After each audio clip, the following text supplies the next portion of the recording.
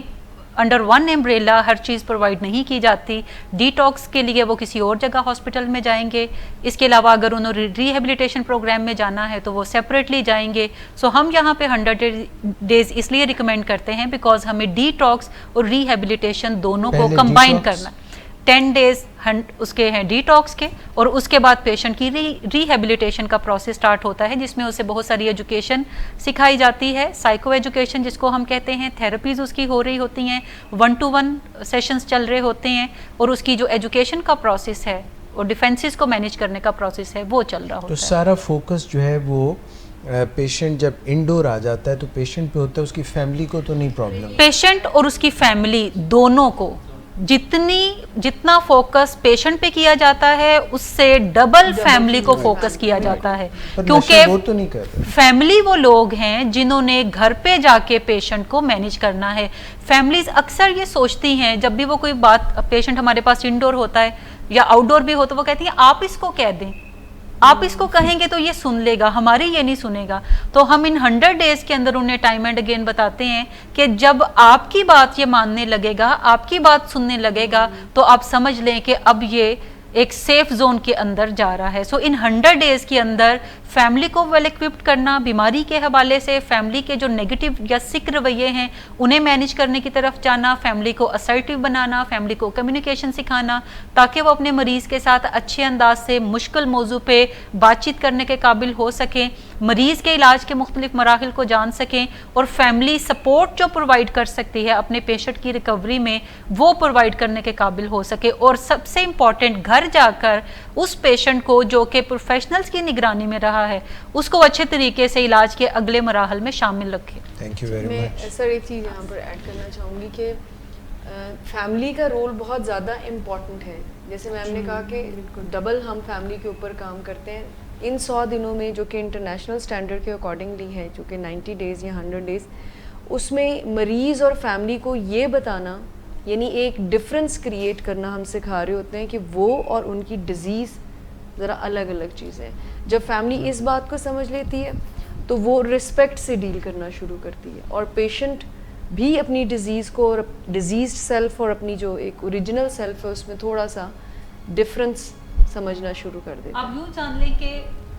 Family members جو ہیں یہ میک شفٹ کاؤنسلرز ہم نے کنورٹ کرنے ہوتے ہیں, تبھی پیشنٹ کی جو ریکوری ہے وہ بہتر انداز سے آگے پاسبل ہو سکے. اور اسی کے لیے ٹرم تھیراپیوٹک فیملی بھی, یس تھیراپیوٹک پیشنٹ سیف فیملی بھی یہ ٹرم یوز کی جاتی ہے. آپ سب کو بہت شکریہ. میڈم عظمیٰ صداقت ہماری انٹرنیشنلی ٹرینڈ انٹرونشنسٹ ہیں, یعنی جو مداخلت برائے اصلاح کرتی ہیں.